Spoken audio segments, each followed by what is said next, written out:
कर लो जल्दी से, ताकि आपको 4 चैप्टर का टेस्ट देना है मैंने आते ही, नेक्स्ट टाइम जब है ना। हेडिंग डालो, टेक्सोनॉमी कैटेगरी पढ़ा रहे हैं।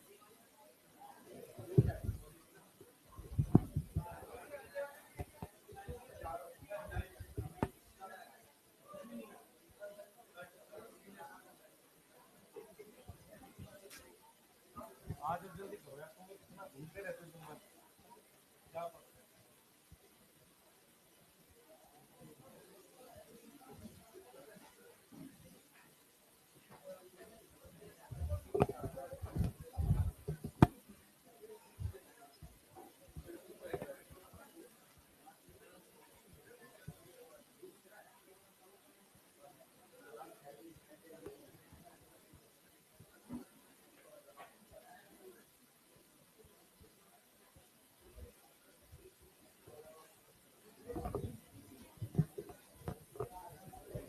चलो भाई स्टार्ट कर रहे हैं।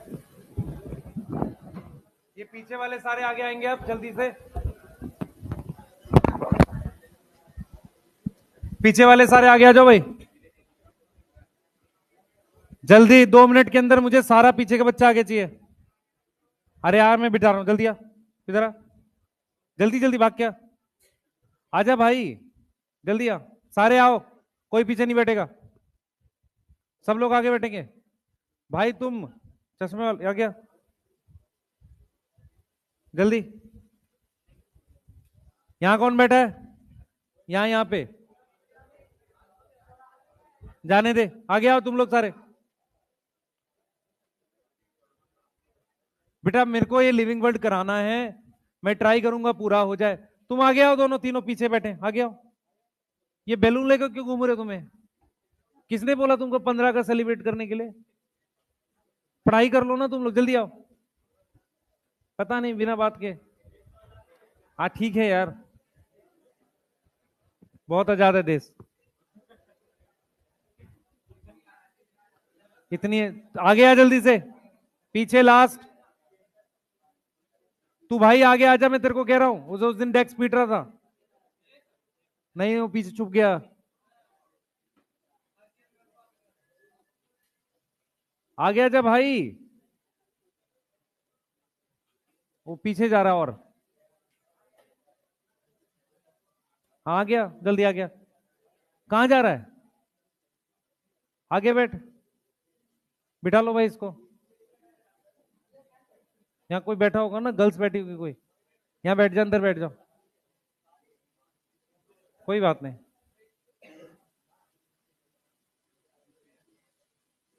बेटा या तो तुम लिविंग वर्ड खुद कर लो या मैं करा दूं, ठीक है, तो प्लीज कर लो।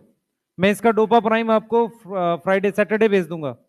अब जो जो चीजें रिपीट कर रहा हूं सुन लो, जिसको पढ़ना होगा ध्यान से सुनेंगे। भाई बात नहीं, इधर आ जाओ, क्या हो गया है? पानी गिरा दिया तुमने वहां, ओए बिना बात के बोलते रहता है। अरे सुनो, 1 मिनट सुनो, 25 और 30 2 डेट है, इनमें से किसी भी एक पे या दो पे आपको 2 टेस्ट, एक बॉटनी एक जूलॉजी, पहला पॉइंट। दूसरा पॉइंट, हर एक बच्चा अपने 4 चैप्टर कंप्लीट कर ले, बायो के, बॉटनी के खासकर, लिविंग वर्ल्ड, बायोलॉजिकल, सेल और सेल साइकिल, ठीक है, ये 4 चैप्टर कंप्लीट करने हैं। क्लियर है? क्या हो गया बेटा, क्या टेंशन है, नहीं करने? हाँ। दूसरा, कौन बोला नहीं करने?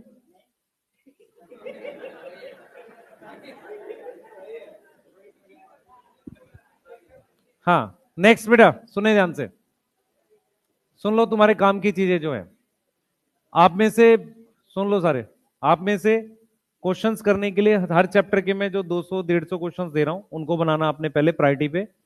उसके अलावा आपने क्या करना है, एनसीईआरटी की मैं लाइंस की सीरीज डाल रहा हूं, जिसको जहां वहां दिक्कत हो पूरा नहीं देखना, जो पर्टिकुलर लाइंस में दिक्कत आ रही है या लगता है आपको वीक है आपकी, तो वो देख सकते हो, रिवाइज हो जाएगा। तीसरा आपने क्या करना है बेटा, डोपा प्राइम का सोल्यूशन भी मैं आपको दे रहा हूं, तो एक तरीके से आपके पास मिनिमम सोर्स है जिससे आप सिलेक्ट हो सकते हो, मतलब इतना मिनिमम आप कर लोगे तो इससे ज्यादा नहीं चाहिए। सिलेक्ट होने का मतलब आराम से स्कोर आ जाएगा, उठ जाएगा आपका, क्लियर है? पर कोशिश ये करो कि हर 4-5 चैप्टर के बाद कोई बड़ा टेस्ट देने की कोशिश करो, उसको कंबाइन, जैसे एक टेस्ट अभी रख देंगे, अभी 1 1.5 2 महीने के बाद फिर से रख देंगे, उसमें सारे दे देंगे चैप्टर।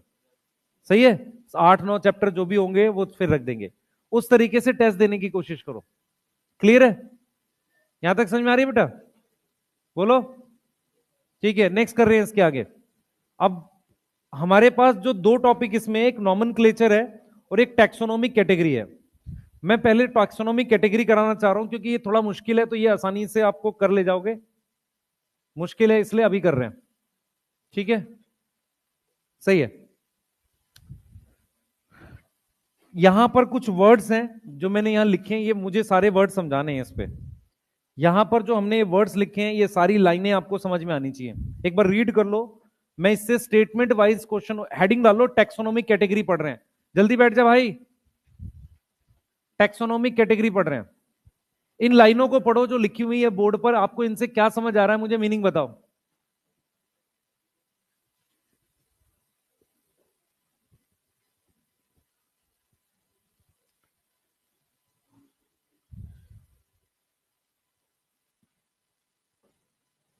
कोई ऐसा है जो मुझे समझा सकता है ये लाइनें?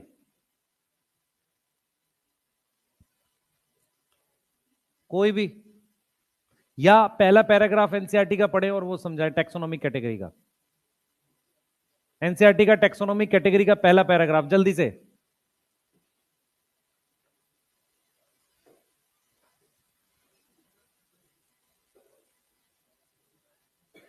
कौन समझाएगा?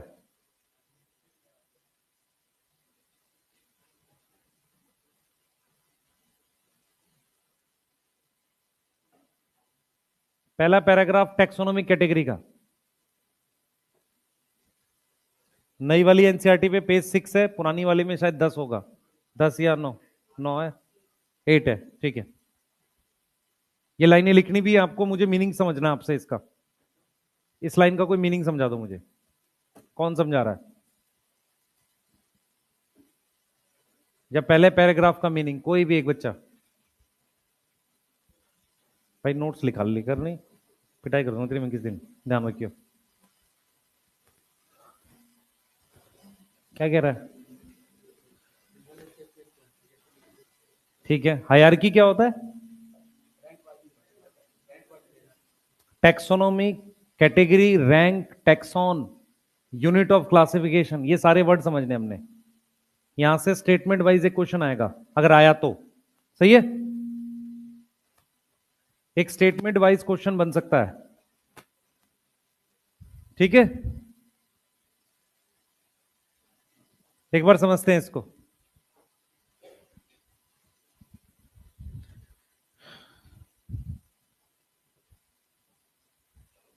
ये लाइनें, इसको समझने की कोशिश करते हैं।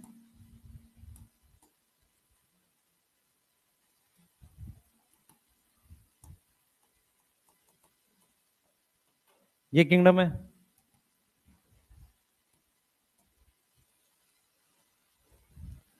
ये इसके अंदर फाइलम है। एक से ज्यादा फाइलम भी हो सकती है। ये क्लास है, क्लास के अंदर ये ऑर्डर है। नाम लिखना स्टार्ट करते हैं। Kingdom Animalia, phylum arthropoda. ठीक है, क्लियर है? क्लास, क्लास हमें इंसेक्ट के लिए जाना है, इंसेक्टा। ठीक है, ये ऑर्डर है। मैं एक ऑर्डर लिख रहा हूं, उसका नाम डायप्ट्रा है। कोई और ऑर्डर जानते हो इसके अलावा? किसी को याद है कोई और ऑर्डर तुम्हारी एनसीईआरटी में दे रखे हो? बायोटेक के चैप्टर नंबर 2 में कोलियोप्ट्रा, लेपिडोप्ट्रा, याद आ रहा है किसी को? है? ऐसा तो नहीं कि आज हम पढ़ेंगे ही नहीं, ऐसा कोई मन में ना रखना भाई, तो और मुश्किल होता है पढ़ना। पढ़ाई मेंटली बहुत होती है, दिमाग में बैठ गया कि आज नहीं पढ़ने का मूड है तो पढ़ता ही नहीं बच्चा। सही है, ठीक है, तो प्लीज पढ़ते हैं। देखो मैं क्या समझा रहा हूं, पहले पहले पूरी बात समझो, 2 मिनट सुनोगे तो आपको समझ में आ जाएगा, बहुत आसान है। एनसीईआरटी एनसीईआरटी क्या बोलती है, जैसे मान लो मुझे ये कोई इंसेक्ट मिला, फॉरेस्ट में गए, ये कोई इंसेक्ट मिला। ठीक है, हमने क्या किया, इस इंसेक्ट को मैं डायरेक्टली उठा के ऑर्डर में नहीं रख सकता। सबसे पहले मुझे उसको एनिमीलिया में रखना पड़ेगा, फिर मैं उसको किस में रखूंगा, आर्थ्रोपोडा में, फिर मैं इंसेक्टा में, फिर मैं ऑर्डर में डायप्टरा में। एनसीईआरटी यही कहती है कि क्लासिफिकेशन एक सिंगल स्टेप प्रोसेस नहीं है। ऐसा नहीं है कि आप किसी इंसेक्ट को उठा के डायरेक्टली ऑर्डर में रख सकते हो, ऐसा नहीं है। आपको सीक्वेंस फॉलो करना पड़ेगा। हमारे पास ये जो स्टेप है क्या है, हायरार्की ऑफ स्टेप है। What is hierarchy, arrangement. यहां पर कुछ टर्म्स हैं जो बहुत ध्यान से सुननी है। क्लासिफिकेशन, ध्यान से सुनो, पूरा फोकस करके, एक बार में समझ में आ जाएगा। Classification is not a single step process. मतलब क्या हुआ, क्लासिफिकेशन एक सिंगल स्टेप पे नहीं की जाती। मैं ऐसे ही उठाकर इंसेक्ट को, ये जो इंसेक्ट है ये मान लो मिला है मुझे, मैं डायरेक्टली इसको सिंगल स्टेप में नहीं रख सकता। मुझे एक हायरार्की फॉलो करनी पड़ेगी। हायरार्की मतलब एक अरेंजमेंट फॉलो करनी पड़ेगी। पहले मैं एनिमीलिया में रखूंगा, फिर आर्थ्रोपोडा में, फिर इंसेक्टा में, फिर क्लास में रखूंगा। ये बात समझ में आ रही है? ठीक है। अब ये क्या कह रहा है कि classification is not a single step process, ये एक हायरार्की है। हायरार्की मतलब स्टेप वाइज जाऊंगा। दूसरी बात कह रहा है, हर एक स्टेप मतलब पहला स्टेप ये है, पहला स्टेप क्या है, किंगडम। दूसरा स्टेप ये है, तो हर एक स्टेप एक टैक्सॉन है, एक ग्रुप है। हर एक स्टेप क्या है, एक ग्रुप है। उसको हम क्या बोल रहे हैं, टैक्सोनॉमिक कैटेगरी भी बोल रहे हैं। तो जैसे एनिमीलिया एक टैक्सॉन है, आर्थ्रोपोडा एक टैक्सॉन है, तो हर एक ग्रुप, जो हर एक स्टेप है वो क्या है, एक टैक्सॉन है। बात समझ में आ रही है? ठीक है। और उसकी एक रैंक है। रैंक मतलब एक पोजीशन है। किसमें पोजीशन है, अरेंजमेंट में। तो सबसे पहले समझो what is taxonomic hierarchy. Taxonomic hierarchy का मतलब होता है एक तरह की अरेंजमेंट। एक बड़ा ग्रुप, फिर छोटा ग्रुप, ये सारे क्या हैं, ये सारे क्या है, टैक्सॉन है। मेरी बात समझो ध्यान से बेटा। हमारे पास क्या होता है, जितने भी टैक्सॉन हैं, आर्थ्रोपोडा, एनिमीलिया, इंसेक्टा, डायप्ट्रा, सोलेनेसियाई, ये सारे किसी ना किसी अरेंजमेंट का हिस्सा होते हैं। उस अरेंजमेंट को कहते हैं टैक्सोनॉमिक हायरार्की। टैक्सॉन अकेला नहीं मिलता, टैक्सॉन हमेशा एक अरेंजमेंट का हिस्सा होता है। समझ में आ रहा है? उसको हम क्या बोलते हैं, टैक्सोनॉमिक हायरार्की। और उस ग्रुप को क्या बोलते हैं, टैक्सोनॉमिक कैटेगरी। उसे ही टैक्सॉन बोलते हैं। हर एक ग्रुप की अपनी एक रैंक है। रैंक समझ में आता है, पोजीशन है। दूसरा हम कह रहे हैं कि ये सारी कैटेगरी मिलकर क्या बनाती हैं, टैक्सोनॉमिक हायरार्की।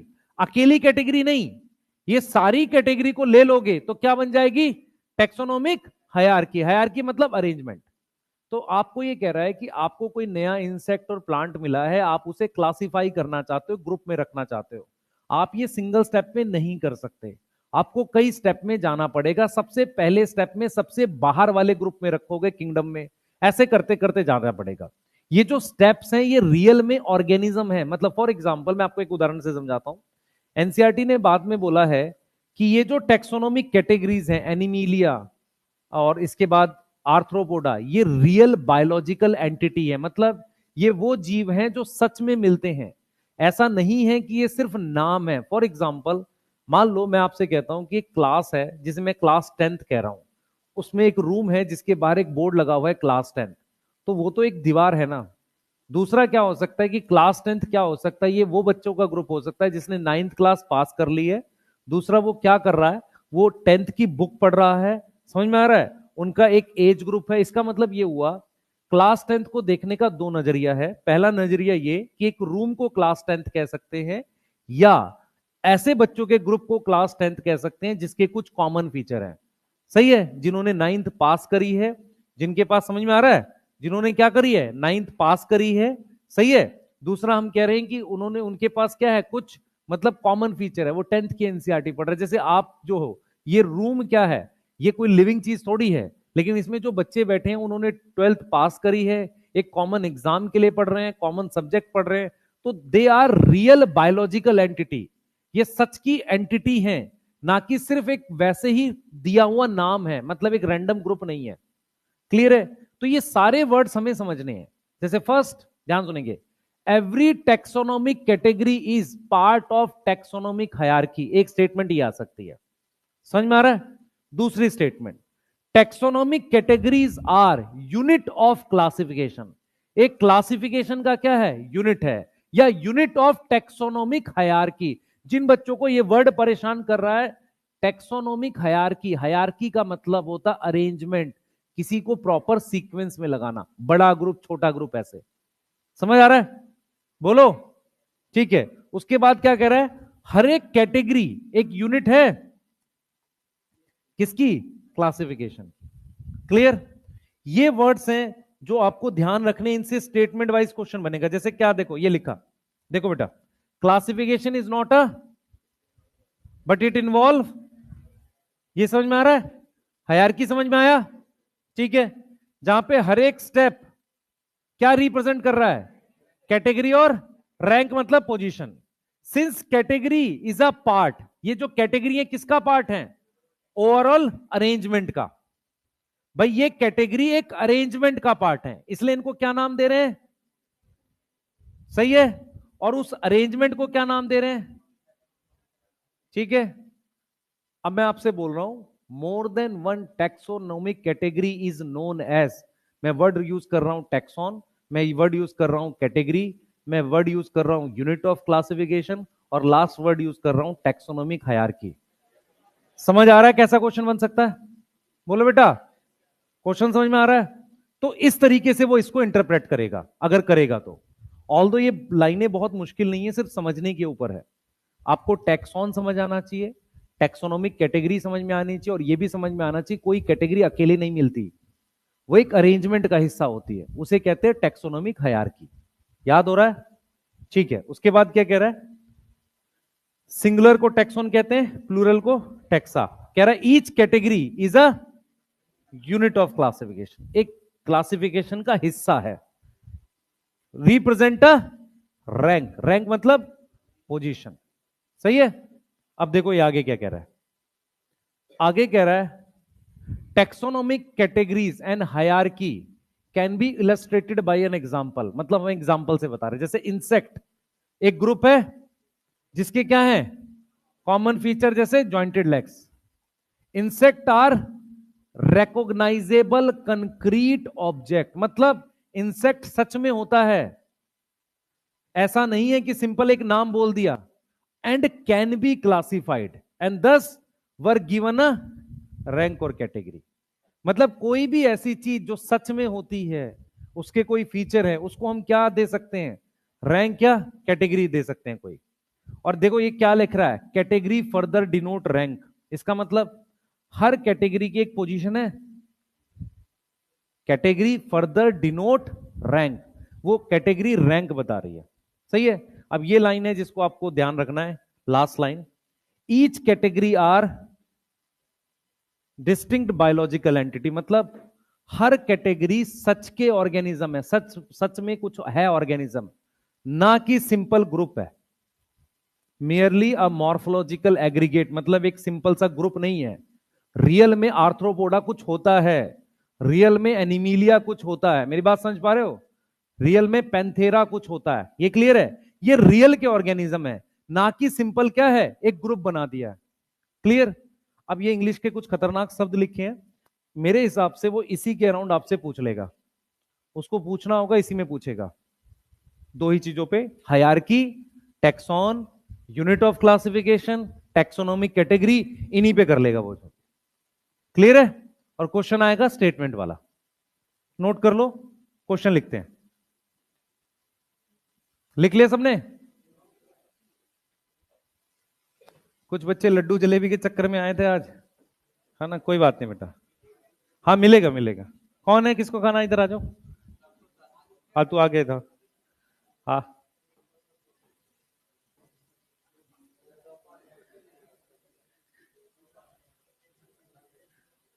पढ़ लो यार मेरे से थका हुआ हूं बहुत ज्यादा।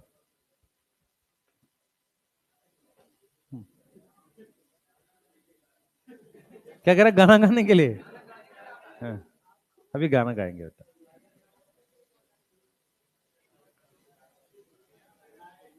बीएन सर गाए ना? हाँ,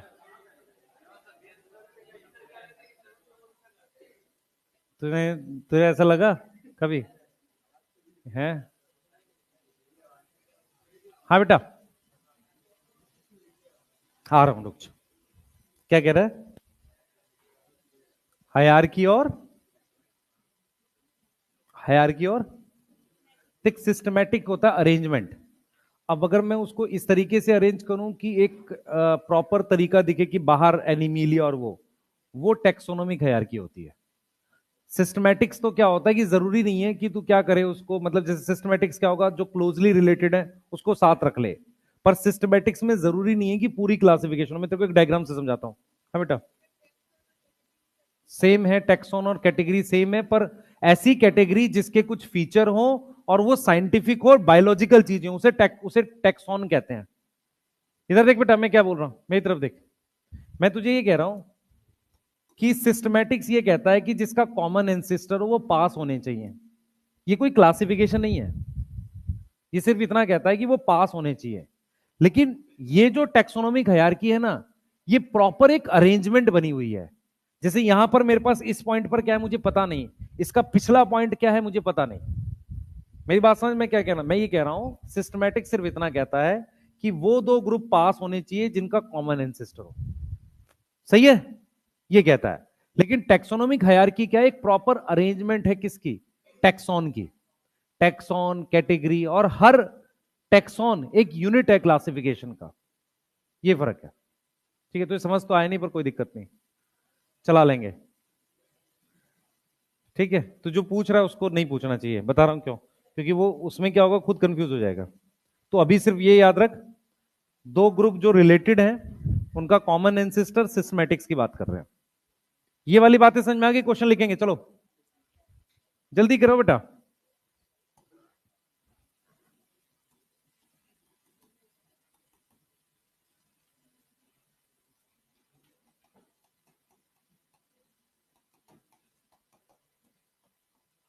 भाई क्वेश्चन पे ध्यान रखो।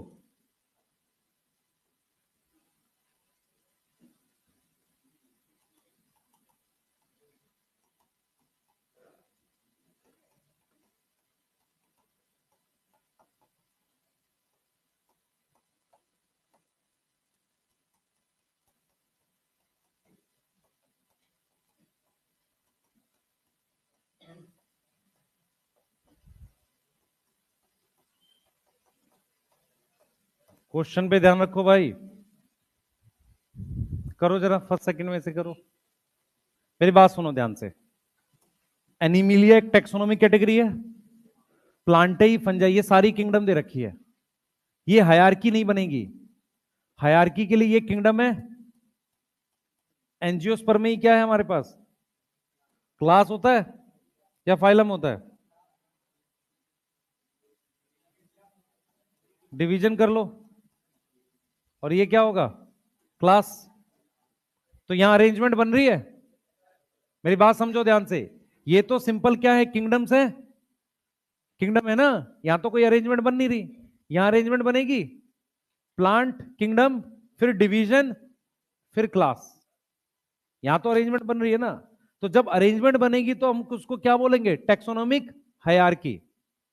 हायरार्की का क्या मतलब होता है? अरेंजमेंट। बोलो। अगर क्वेश्चन आता है which of the following is a part of same taxonomic hierarchy, तो ये आ जाएंगे जो उसी में आ रहे हैं। क्लियर है? लेकिन वो एनिमल किंगडम है, ये प्लांट किंगडम है, ये फंजाई है। क्लियर? तो एनिमल, मान लो मैं ये एंजियो डाइकॉट को उठा के यहां रख दूं एनिमिलिया के बाद, तो भी नहीं आएगा आंसर। क्लियर है? एनिमिलिया में थोड़ी होता है डाइकॉट। सही है, चले आगे। लिखा किसी ने क्वेश्चन? लिख लिया? चलिए जल्दी करते हैं, जल्दी बेटा, फास्ट।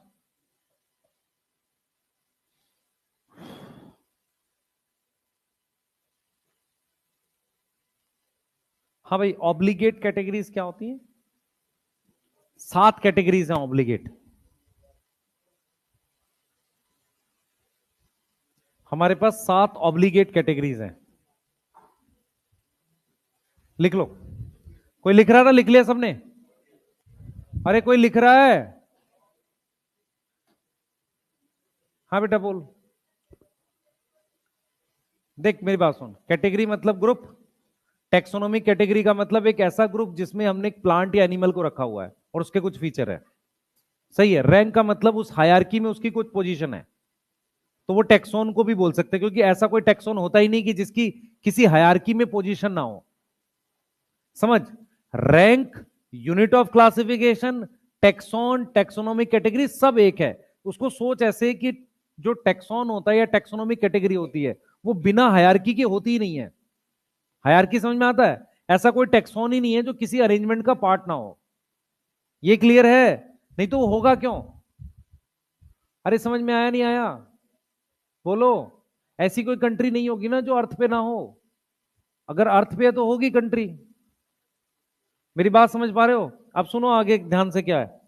आपने किसी को सामान भेजना है, मान लो उसके घर, ठीक है? सुनना ध्यान से जो मैं एग्जांपल दे रहा हूं। आपने किसी को सामान भेजना है किसी के घर, ठीक है? क्लियर है? सुन लो ध्यान से बेटा। सबसे पहले आपको क्या करना पड़ेगा, एक मिनिमम चीजें होती हैं एड्रेस की जो लिखोगे तो पहुंचेगा। ठीक है? कंट्री बताना है, स्टेट बताना है, डिस्ट्रिक्ट बताना है। समझ में आ रहा है? ठीक है। उसके बाद उसका सोसाइटी, फ्लैट और पिन कोड वगैरह बताना है। ऐसे ही क्या होता है, ध्यान से सुनेंगे, ऐसे ही क्या होता है जब हम जीवित ऑर्गेनिज्म की, लिविंग ऑर्गेनिज्म की क्लासिफिकेशन करते हैं, जब उनकी क्लासिफिकेशन करते हैं तो ऐसा पॉसिबल ही नहीं है कि कोई ऑर्गेनिज्म क्लासिफाई हो जाए और इनमें ना आए। समझ में आ रहा है? वो इनमें जरूर आएगा। तो इसका यह मतलब हुआ कि when we classify any organism it automatically get placed in these category. उनकी ये कैटेगरी जरूर बनेगी। समझ आ रहा है नहीं आ रहा मैं क्या बोल रहा हूं? अगर मैं किसी ऑर्गेनिज्म को क्लासिफाई कर रहा हूं तो उनकी ये कैटेगरी जरूर बनेगी। ये कैटेगरी जरूर बनेगी। कौन सी? ये वाली। तो इसे हम क्या बोलते हैं? Obligate category. ऑब्लिगेट कैटेगरी का मतलब होता है कि ऑर्गेनिज्म ऑटोमेटिकली इसमें क्लासिफाई हो जाएगा। तो when we classify plant and animal, किसी प्लांट एंड एनिमल को या ऑर्गेनिज्म को एंड अदर ऑर्गेनिज्म को क्लासिफाई कर रहा हूं, तो ये क्या हो जाएगा? It automatically get classified into these 7 category. ये समझ में आ रहा है? इन 7 कैटेगरी में वो आ जाएगा। इसका मतलब हम ये कह रहे हैं कि ये 7 कैटेगरी जरूर बनेगी। ऐसा हो ही नहीं सकता कि ये इस कैटेगरी में ना आए। ऐसा कोई क्लासिफिकेशन नहीं है जिसमें ये 7 कैटेगरी ना बनती हो। मान लो मेरे को कोई नया इंसेक्ट मिला है, मैं उसकी क्लासिफिकेशन कर रहा हूं, तो ये 7 कैटेगरी जरूर बनेंगी। इसलिए इनको क्या नाम दे रहे हैं? Obligate category. दूसरी बात, जब हम इसमें ऊपर से नीचे की तरफ आते हैं तो इसको हम लोवेस्ट कैटेगरी बोलते हैं। क्या बोलते हैं? Lowest category. यस। इसमें मैक्सिमम सिमिलैरिटी मिलती है चीजों में, मैक्सिमम सिमिलैरिटी। यस। जब हम ऊपर से नीचे आते हैं इसे कहते हैं डिसेंडिंग। इस पे क्वेश्चन आ जाता है। डिसेंडिंग में क्या होता है? कॉमन कैरेक्टर इंक्रीज करते हैं। कॉमन कैरेक्टर क्या होंगे? इंक्रीज करेंगे। मतलब जब मैं ऊपर से नीचे आ रहा हूं तो कॉमन कैरेक्टर इंक्रीज करेंगे। प्लांट के केस में फाइलम नहीं होता, डिवीजन होता है। क्या होता है? डिवीजन होता है। तो हम इसको ऐसे भी याद कर सकते हैं, कीप पॉट क्लीन, है ना? ये और फैमिली गेट सिक, ये याद करने के लिए बस। ऑल्दो आपको इस लेवल पर डायरेक्ट याद होना चाहिए। यस। समझ में आ रहा है? अब इधर देखो बेटा, मेरी बात सुनो ध्यान से। ध्यान सुना, एनसीईआरटी क्या बोलती है। भाई इधर देख ध्यान से, इधर देखना क्या हुआ है। उधर कहां देख रहा है? मेरे को देख, डांटूंगा थोड़ी देर। भाई इधर नहीं देखेगा तो क्या कर रहा है? आप लोग थोड़ा सा 3rd क्लास तक आते आते थक जाते, वो आपकी प्रॉब्लम है। 3 क्लास नहीं पढ़ सकते, बहुत दिक्कत हो जाएगी आपको। और सीरियस रहा करो पढ़ते वक्त। कोई चुटकुले थोड़ी चल रहे हैं। 6-7 महीने बाद पेपर हो जाएगा। कितना बच रहा? अगस्त चल रहा है ना, और 8 महीने, कितने टाइम बचा है? मई से जोड़ लो, जून जुलाई अगस्त, 9 महीने है टोटल। नेट 9 से भी कम टाइम बचा है। 8 महीने है, 2 महीने रिवीजन के लिए चाहिए, 6 महीने में सिलेबस पूरा होना चाहिए तुम्हारा, उसमें भी 2 महीने में रिवीजन करोगे कैसे तुम? इसीलिए साथ के साथ रिवाइज करो, तुम्हें तो टेंशन होनी चाहिए। मास्टर ने बोला रिलैक्स करो, रिलैक्स करने का मतलब ये थोड़ी पढ़ना नहीं है। ये कब किसने बोल दिया? ये बोला है किसी ने? ध्यान से पढ़ो, मैं क्या बोल रहा हूं सुनो ध्यान से। मैं ये कहना चाह रहा हूं कि हमारे पास जब मैं किसी भी ऑर्गेनिज्म को क्लासिफाई करूंगा तो ये इनमें ऑटोमेटिकली आ जाएगा। किस में आ जाएगा? इन ग्रुप में। अब जरा एक बात सुनो ध्यान से, इसके अलावा कुछ और कैटेगरीज भी होती हैं, जैसे सब फैमिली। सब फैमिली नीचे आएगा, सुपर फैमिली, इनमें क्लासिफाई हो जरूरी नहीं है, इन्हें कहते हैं सब कैटेगरीज। क्या बोलते हैं इनको? सब कैटेगरीज। क्लियर है? सही है। अब देखो क्वेश्चन कैसे आएगा, which taxonomic category, which taxonomic category can may not form during classification. अब उसमें वो क्या कर देगा, ऐसे लिख देगा, सब क्लास, जीनस, स्पीशीज,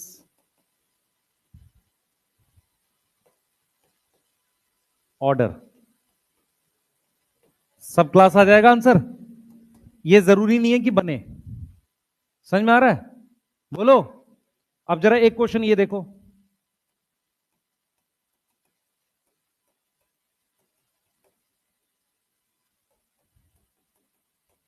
ठीक है, किसको समझ में आ रही है मेरी बात?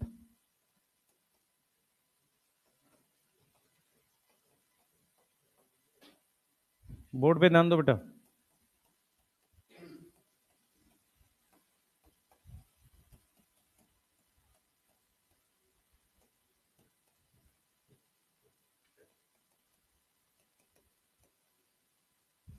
क्या आएगा? देखो, ये क्लास है, सोलेनेसी क्या है? फैमिली। ये क्या है? फैमिली। ये क्या है? फैमिली। किसकी रैंक अलग है? क्लास की। समझ में आ रहा है? बोलो, समझ में आ रहा है? क्लियर? ये है।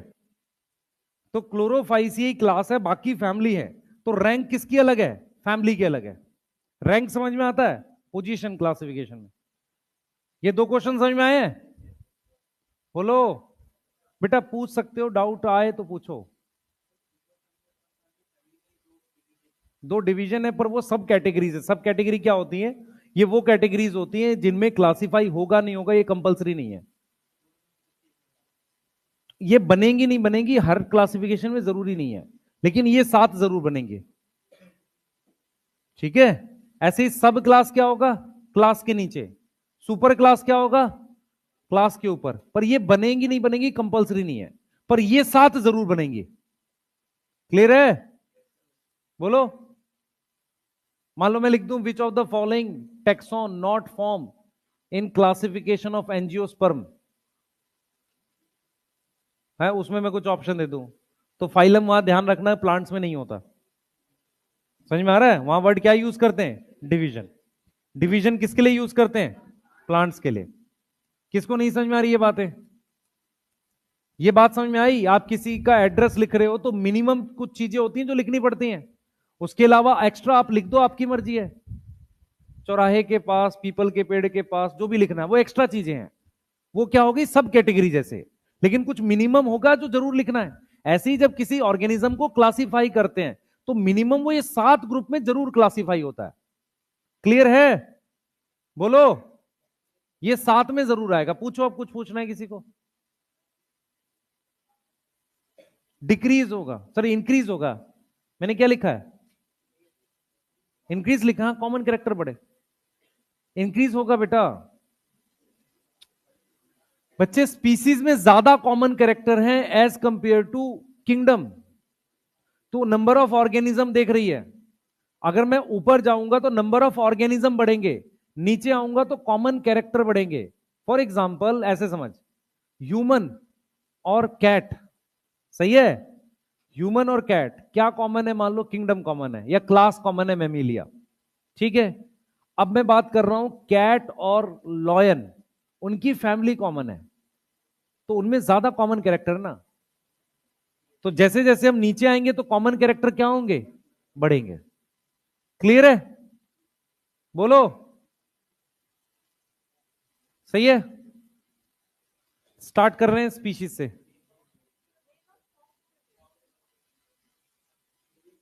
ड्यूरिंग क्लासिफिकेशन, बेटा जल्दी लिखा है,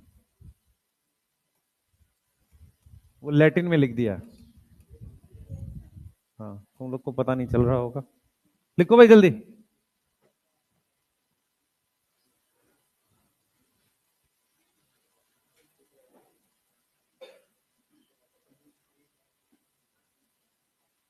कुछ पूछना है भाई किसी को, फोन ना चलाए करो। हाँ,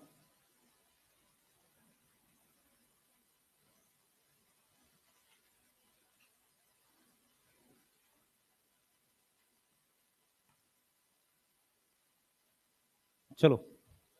हम्म, डिस्टिंक्ट बायोलॉजिकल एंटिटी मतलब ये कह रहा है कि इस ग्रुप में जो ऑर्गेनिज्म है ना, वो एक्चुअल में होते हैं।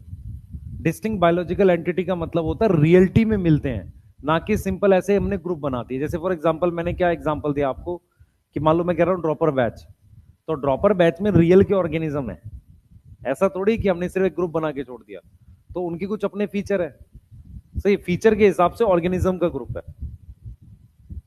क्या चीज है बेटा, स्पीशीज ऑर्डर लिखा है लास्ट में, दिख नहीं रहा ना? नहीं, चश्मे का नहीं जरूरत है बेटा, कुछ समय के बाद दिखना बंद हो जाता रास्ता। हम्म, फिर तुम गाइडेंस वीडियो देखते हो, मोटिवेशन, है ना? हाँ, खूब मोटिवेशनल वीडियो देखते हो, देखा करो, सही है। तुम नहीं देखोगे तो जो बना रहा है वो डिमोटिवेट हो जाएगा। हाँ, तुम्हें उसको मोटिवेट रखना है और बनाता रहे तुम्हारे लिए। तुम सब में बीटी सर को ले आते हो? अच्छा, वो कुछ और बोल रहे थे, तुम समझ नहीं रहे हो अभी, वो कोई और मोड ऑन कर रहे थे। हाँ देखो ये, ठीक है, चलो लिख लो बेटा।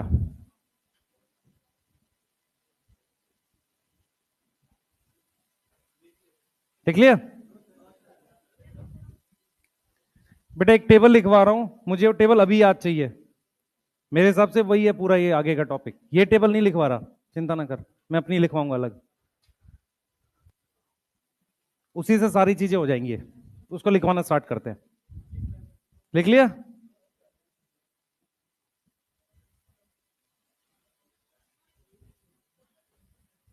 यार जल्दी करो ना, चलो पहले एक बार स्पीशीज करवा देते हैं, फिर इस पे टेबल पे आते हैं। हाँ भाई इधर आ जाओ।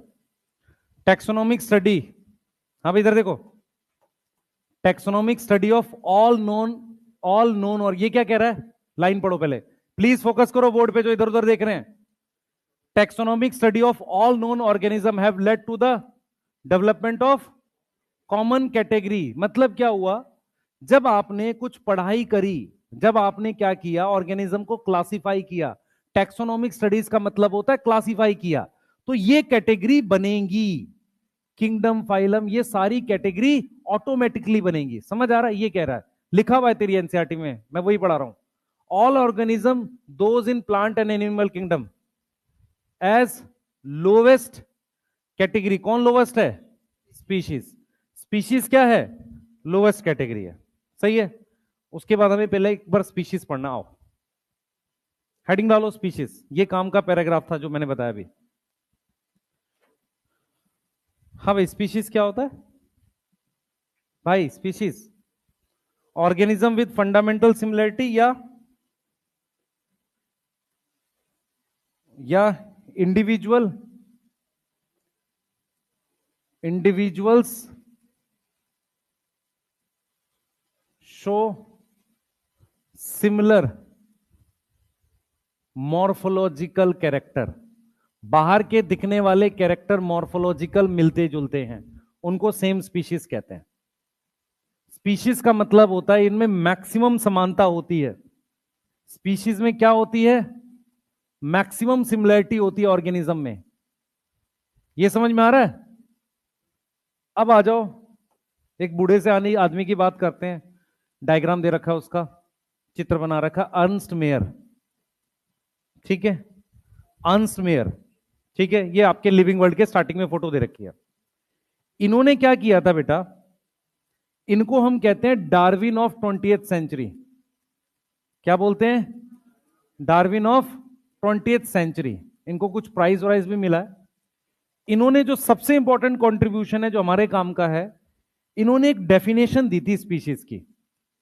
Give most valid definition. सबसे वैलिड डेफिनेशन इन्होंने ही दी थी स्पीशीज की। उसको हम कहते हैं बायोलॉजिकल कॉन्सेप्ट ऑफ स्पीशीज। क्योंकि साइंटिस्ट का नाम दे दिया है तो इसलिए इस डेफिनेशन को बता रहे हैं। ये डेफिनेशन क्या है, सुनेंगे ध्यान से। इस डेफिनेशन का क्या मतलब होता है? डेफिनेशन क्या है?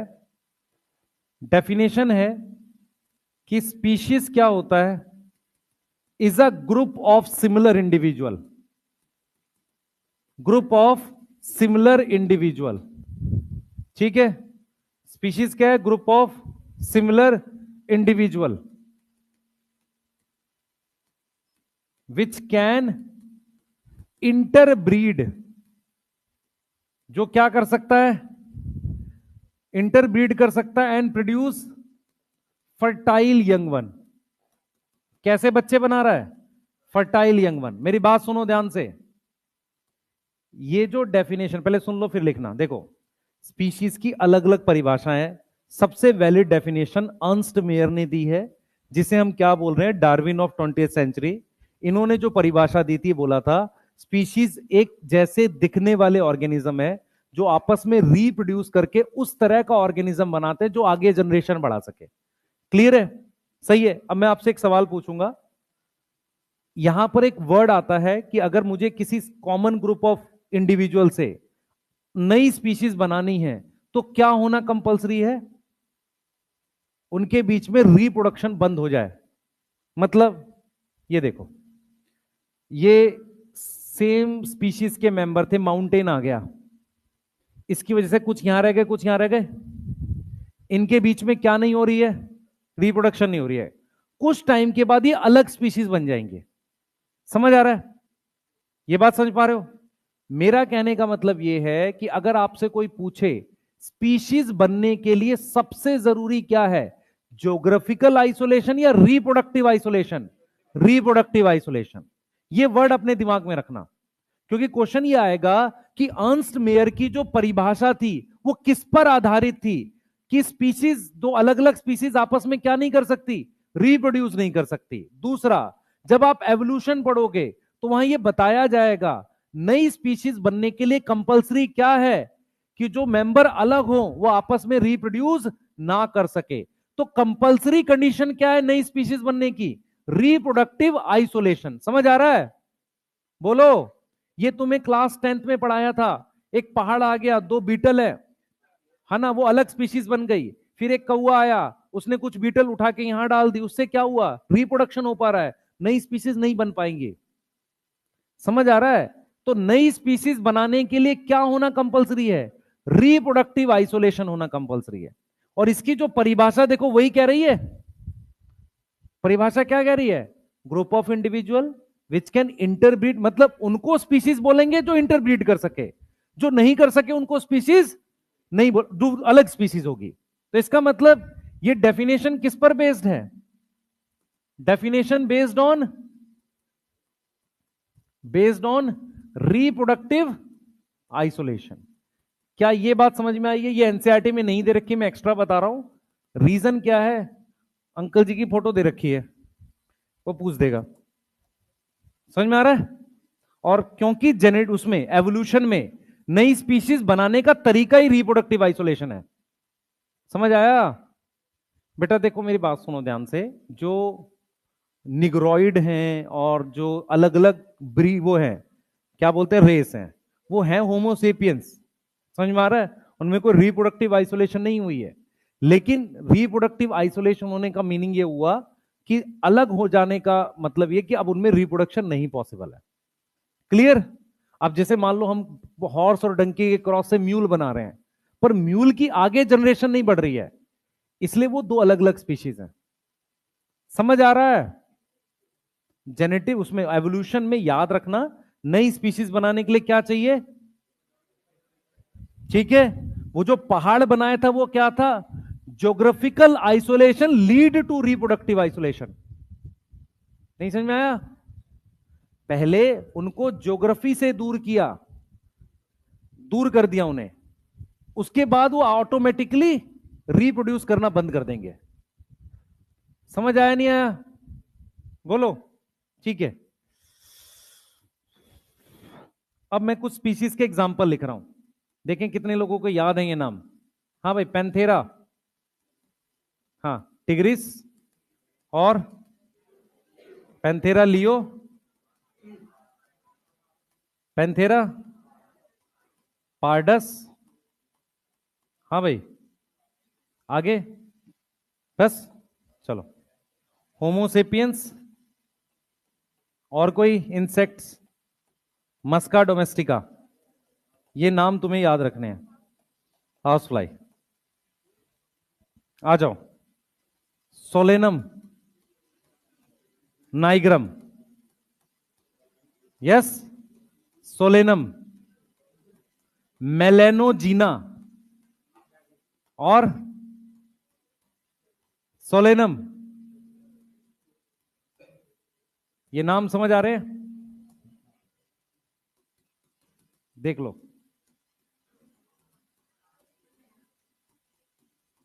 पर्डस है, PAR।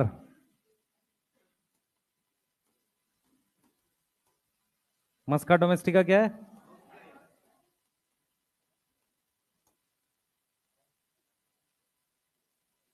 भाई लिखना है इसको, ठीक है। ये क्या है? मकई नहीं है, मकोई है ये। मकोई अलग चीज होती है। ब्रिंजल रेड कलर की होती है, टमाटर से छोटी। पोटैटो। हाँ भाई, और बताओ इसमें। मैंगी फेरा इंडिका, मैंगी फेरा इंडिका, और एक और है जो तुम्हारे काम का है, ट्राइटिकम अस्टाइवम। किसको कहते हैं? वीट। बेटा ये 5 नाम जो तुम्हारे काम के हैं, ये एनसीईआरटी में दे रखे हैं। ये वो नाम है जो एनसीईआरटी में दे रखे हैं, और इसके अलावा बहुत सारे नाम हैं, जैसे एलियम सीपा प्याज को कहते हैं, पर हमें वो नाम याद करने जो इस चैप्टर में है। सही है? हम पहले वो नाम याद करेंगे जो इस चैप्टर में है, हम एक्स्ट्रा नाम याद नहीं करेंगे। जल्दी लिखो।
लिख लिया?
लिख लिया? जिन्होंने लिख लिया स्पीसीज रीड करो।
चलिए आगे करते हैं। रीड कर लिया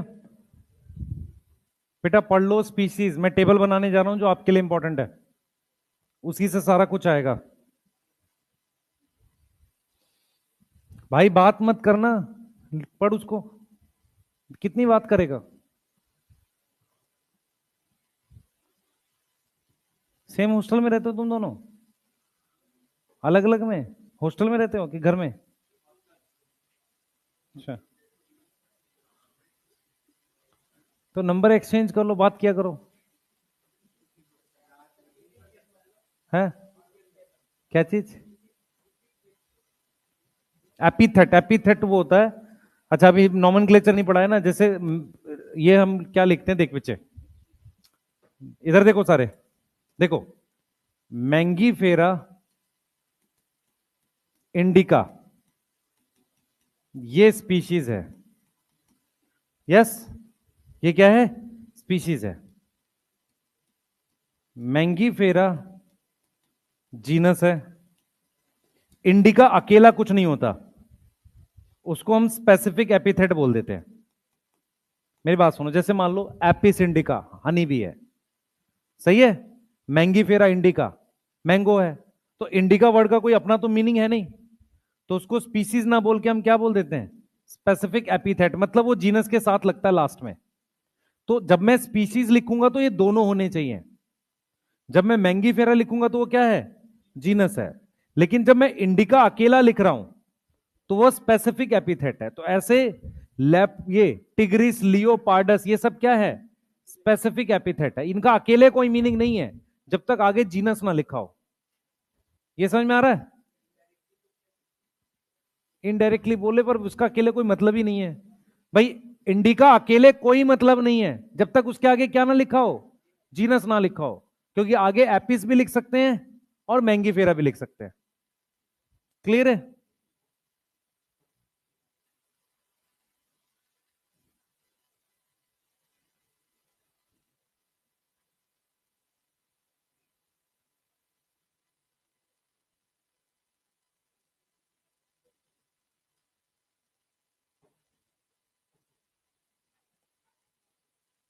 लिख लिया?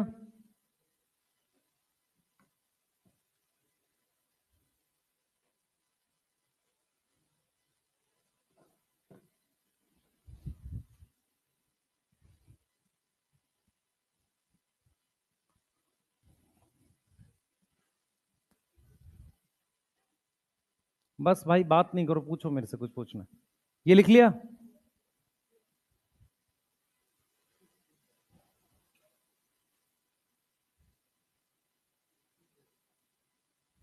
करें आगे? अब आपको ये बनाना है जो मैं यहां पे बना रहा हूं। सारे बच्चे देखेंगे ध्यान से। बेटा ध्यान से देखो ताकि आपको चीजें समझ में आ जाए। पैंथेरा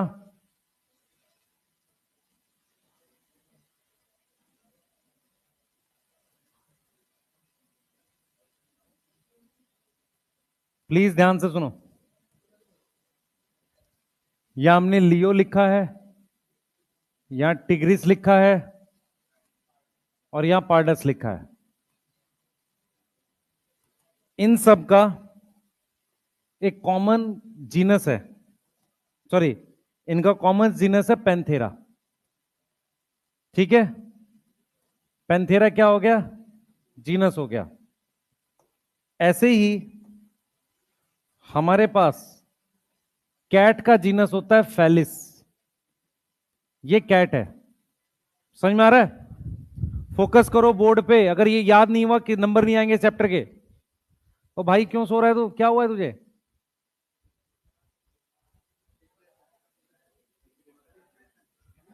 देख बेटा, ये कंटेंट है, मैं ऐसे ही पढ़ा सकता हूं, मैं इसमें चुटकुले नहीं सुना सकता, साफ सीधी बात है। मैं ऐसे ही पढ़ाऊंगा, क्योंकि क्या होगा, मैं अगर ज्यादा इधर उधर करूंगा टाइम निकल जाएगा, सिलेबस नहीं होगा तुम्हारा, मुझे पता है। जो काम की चीज है बोर्ड पे ध्यान रखो सिर्फ। भाई प्लीज बोर्ड पे ध्यान रखें सारे, ये याद करनी है, मैं भी सुनूंगा इसको। फेलिस के बाद कैनिस। कैनिस किसका जीनस है, डॉग का। क्लियर है? अब आओ जरा, अब यहां आ रहे हैं फैमिली। इसकी और इसकी फैमिली है हमारे पास कॉमन, इसकी और इसकी फैमिली कॉमन है, क्या आएगी, फैलीडेई। ये समझ में आ रहा है? डॉग की जो फैमिली है वो कैनिडेई है। ये क्लियर है? सही है। ऐसे ही मैं एक और नाम लिख रहा हूं यहां, होमोसेपियंस। होमोसेपियंस, उसका जीनस है होमो।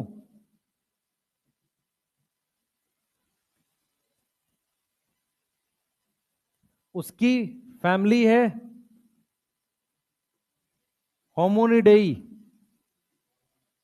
सही है, फैमिली क्या है, होमोनिडेई। ऐसे मस्का डोमेस्टिका, मस्का डोमेस्टिका क्या आएगा, मस्का, इसका जीनस, फैमिली मसीडेई। अब आप एक चीज देख पा रहे हो, इन सब में कॉमन आइडेई है। यस, क्लियर है? अब जाते हैं, फैमिली से बड़ा ग्रुप क्या होता है, ऑर्डर। इन दोनों का कॉमन ऑर्डर है कार्निवोरा। यस, इसका ऑर्डर है प्राइमेटा। अब प्राइमेटा में और भी आ जाते हैं, मंकी,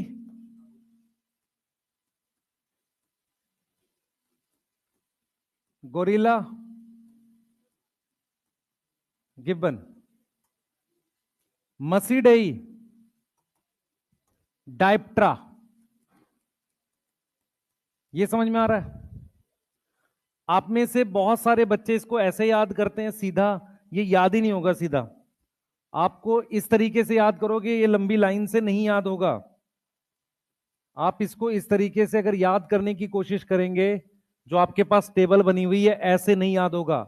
आपको इस तरीके से याद करना पड़ेगा कि किसका क्या होता है, सोच के दिमाग में। ऑर्डर के बाद क्या आता है, क्लास। तो अब ये देख लो बेटा, हमारे पास इसकी क्लास मैमीलिया, इसकी भी क्लास मैमीलिया। समझ आ रहा है? ठीक है, इसकी क्लास इंसेक्टा। मैमिलिया के बाद कॉर्डेटा फाइलम है, इसकी है आर्थ्रोपोडा। अगर आप सोच के नहीं याद करोगे तो याद ही नहीं होगा, एनिमिलिया। अब जाके ये कॉमन हुआ है। तो अगर आपसे पूछे हाउस फ्लाई और ह्यूमन में, देखो क्वेश्चन कैसे आएगा, सुनना ध्यान से। हाउस फ्लाई और ह्यूमन में, ह्यूमन और लेपर्ड में किसमें ज्यादा कॉमन कैरेक्टर है? कहां जाके कॉमन हुआ है? क्लास के लेवल पे। समझ में आ रहा है? ऐसा आएगा इसका क्वेश्चन। इसका क्वेश्चन ऐसे आएगा कि कैट में और इसमें, टाइगर में ज्यादा कॉमन कैरेक्टर हैं एज कंपेयर टू कैट और डॉग में। क्योंकि कैट और डॉग का क्या कॉमन है? ऑर्डर। क्या कॉमन है? ऑर्डर। ऊपर की कैटेगरी कॉमन है, लेकिन अगर आप ध्यान से देखो, कैट और पैंथेरा में क्या कॉमन है? फैमिली। क्लियर है? बोलो। सही है, ये आपको याद करना है एनिमल्स के लिए। और अगर मुझे प्लांट्स के लिए जाना है, तो प्लांट्स के लिए सबसे पहले सोलेनम। यस, सोलेनम में कई हैं, नाइग्रम, ट्यूबरोसम और मेलेनोजीना। उनका जीनस क्या है? सोलेनम। Family Solanaceae. ऐसे हमारे पास और भी जीनस हैं, पेटूनिया और धतूरा, इनकी भी फैमिली क्या है? सोलेनस यही है। ठीक है। उसके बाद एक नाम और पढ़ा था हमने, मैंगीफेरा। क्या पढ़ा था? Mangifera indica. उसका जीनस क्या है? मैंगीफेरा। आप इसको हॉरिजॉन्टल याद करो, इसकी फैमिली एनाकार्डियासिएई। एनाकार्डियासिएई। क्लियर है? इसका ऑर्डर,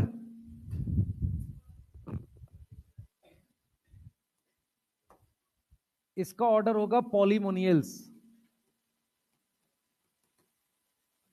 इसका ऑर्डर होगा सेपिंडेल्स। उल्टा तो नहीं है? चेक करो, सही होगा, सेपिंडेल्स। मैं ये इसलिए कह रहा हूं बेटा, अगर आपने ये ऐसे याद नहीं किया तो याद नहीं होगा, पहले बता रहा हूं मैं। आपको समझ के याद करना पड़ेगा, रटा नहीं जाएगा। इसमें वो टेबल ऑलरेडी इंक्लूड है जो ब्राउन कलर की बनी हुई है ना, क्योंकि वो इसकी है, इसकी है और इसकी है। एक और चीज है इसमें। अब देखो, अब हम किस में आएंगे? क्लास। इसकी क्लास है डाइकोटिलिडनेई। क्या क्लास है? डाइकोटिलिडनेई। इसकी क्लास क्या है? डाइकोटिलिडनेई। तो सेम हो गई। यहां चला गया। अब यहां क्या लिखना है? फाइलम था, डिवीजन लिखेंगे। तो डिवीजन क्या आएगा? एंजियोस्पर्मेई। एंजियोस्पर्मेई। फिर मेरे पास प्लांटेई आ जाएगा। इसमें आओ, ये तो हो गया। गेहूं के लिए लिखते हैं ट्राइटिकम अस्टाइवम। क्या आएगा यहां? Triticum. Family Poaceae. Order Poales. Monocotyledonae. आगे एंजियोस्पर्मी। तो यहां से जोड़ दूं इसको, यहां से जोड़ दें इसको। ये समझ में आ रहा है? अगर आपको ये याद है तो इसके क्वेश्चन बन जाएंगे, नहीं तो दिक्कत फंसेगी, पहले बता रहा हूं।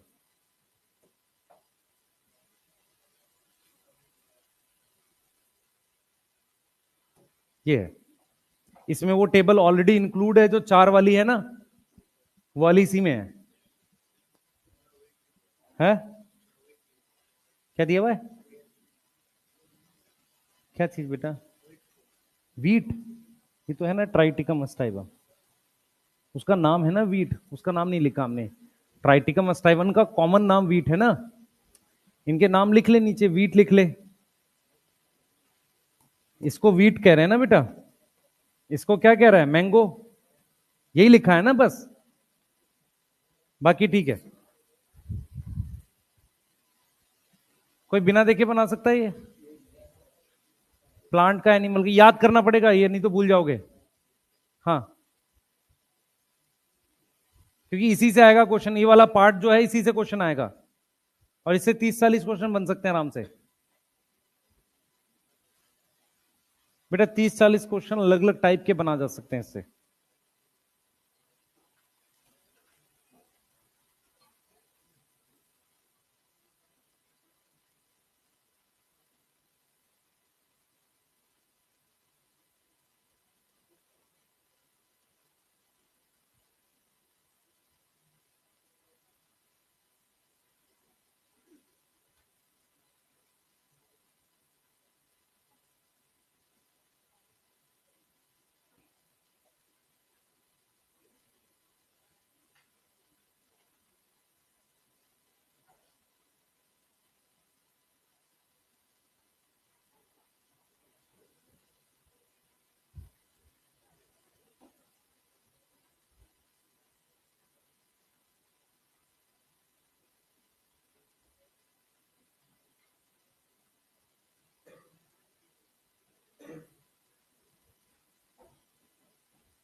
लिख लिया? लिखो जल्दी से, जिसको जो लिख ले याद करो इसे बस जल्दी से। मैं बार बार बोल रहा हूं, हॉरिजॉन्टल याद करना है, वर्टिकल याद मत करना, याद नहीं होगा।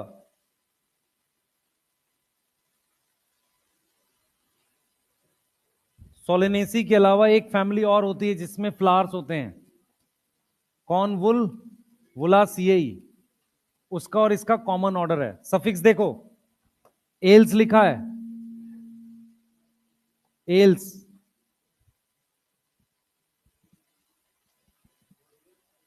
है बेटा?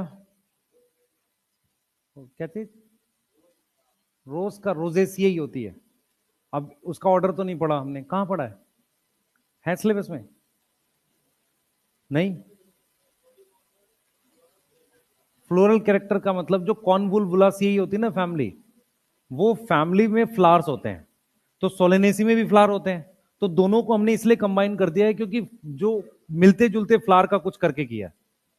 ऑर्डर जो है ना पॉलीमोनियल्स, ये वाला जो ये वाला ऑर्डर है ना पॉलीमोनियल्स, इसमें फ्लावर्स आते हैं, फ्लावर वाले ज्यादा आते हैं।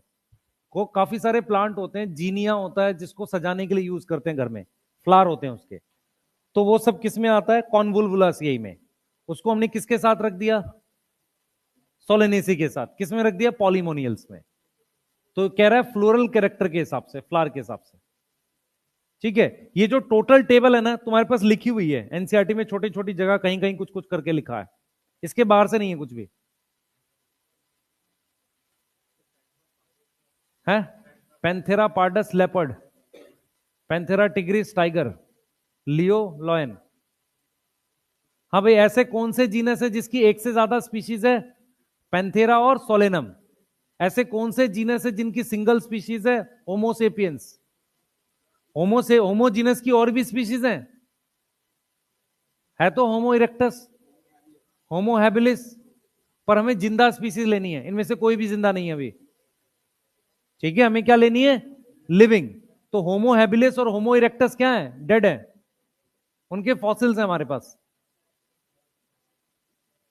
हाँ बेटा। हाँ बोल।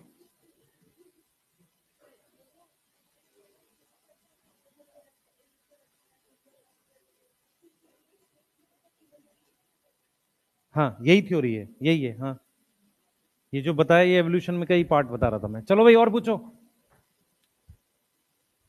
बोल बेटा।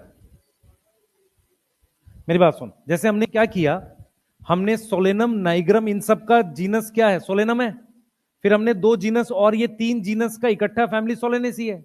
ऐसे एक फैमिली और है कॉन्वुलवुलासी, इस ये और सोलेनेसी मिला के पॉलीमोनियल्स में।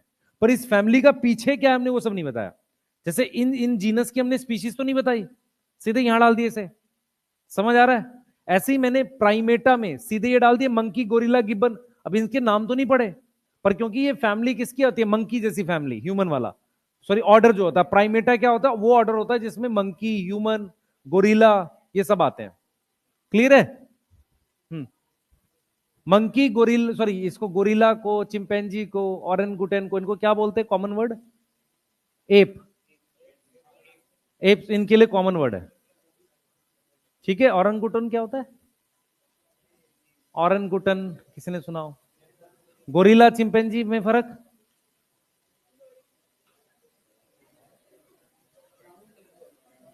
लिख ले। ठीक है, तुम्हारे सामान्य ज्ञान से मुझे दुख है बहुत, पर लिख ले जल्दी से, याद करिए, काम कर।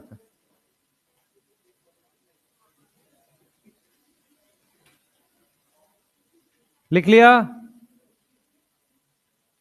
भाई तुम क्या जोक सुना रहे हो, हंस रहा है, पिटाई करूंगा मैं तुम्हें। हाँ, टेस्ट में नंबर कमाए जब बताऊंगा तुझे मैं।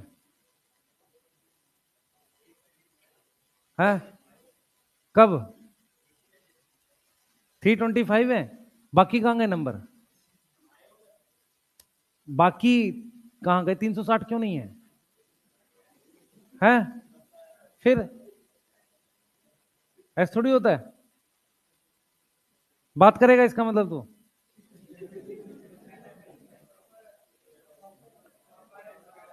है? सिंग लगे हुए हैं टॉपर के? ड्रॉपर है? तुम लोग क्या हो? तुम लोग क्या हो? ड्रॉपर नहीं हो? अच्छा, तुम लोग में अलग चलता है, फ्रेशर वाला ड्रॉपर अलग है, हाँ पुराना ड्रॉपर अलग है, सुपर सीनियर ड्रॉपर, है ना, हाँ पार्शियल ड्रॉप वाला ड्रॉपर, हाँ हाँ, एक वो वाला ड्रॉपर सिली मिस्टेक वाला ड्रॉपर अलग है, नहीं, हाँ एक वो है जो 2 महीने से बीमार थे, पता नहीं कौन सी बीमारी हो जाती है 2 2 महीने तक, वो शुरू ही ऐसे करता है, भाइयों में 300 आए हैं, मैं 2 महीने से बीमार था, टोटल इतना बना है। ये बीच वाली बात की किसने पूछी? कोई पूछ रहा है किसी से? नहीं पूछ रहा, ना एनटीए पूछने वाला तुमसे। ठीक है, कोई भी ड्रॉपर हो बेटा, उस दिन तो नंबर सही लगेंगे, ठीक है, वो दिन इंपॉर्टेंट होता है, आप चाहे कितने ही ड्रॉपर हो, उससे कोई फर्क नहीं पड़ता, ठीक है। फर्क सिर्फ इतना होता है, जो पुराना ड्रॉपर नए ड्रॉपर है, जल्दी समझ आता है, इसके अलावा और कोई फर्क नहीं होता, बाकी मेहनत उतनी लगेगी बाद में भी, ठीक है।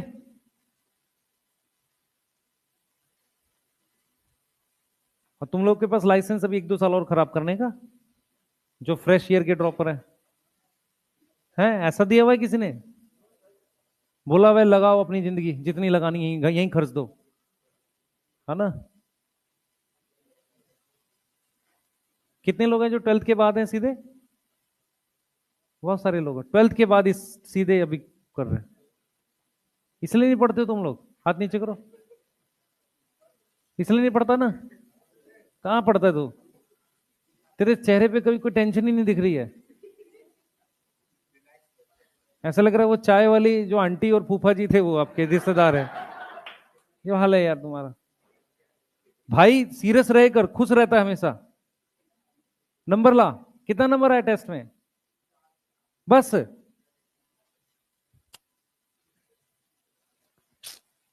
पढ़ो भाई, टेस्ट दो, छोड़ो, इतना ही कर रहे हैं, कल करें, नेक्स्ट नहीं करा रहा मैं, बेटा थोड़ा सा बचा इसमें, मैं नेक्स्ट टाइम कराऊंगा, क्योंकि अभी मैं कराऊंगा होगा भी नहीं है, ठीक है, नहीं हो पाएगा, नॉमनक्लेचर है, नहीं कराऊंगा, अब आगे आके कराऊंगा। उस बैच में हो गया, आपका एक क्लास मिस हुआ था उस दिन 12 तारीख का, हाँ है? क्या चीज बेटा? बच्चे मैं 1 मिनट रुको, इसका उस बैच में खत्म हो गया, मैं असाइनमेंट भेज दूंगा, जो नॉमनक्लेचर खुद से पढ़ सके अपना कर लेना, बाकी मैं आके कराऊंगा ही, सही है, ठीक है। मैं 100 क्वेश्चन के आसपास का इसका डोपा प्राइम भेज दूंगा, ठीक है।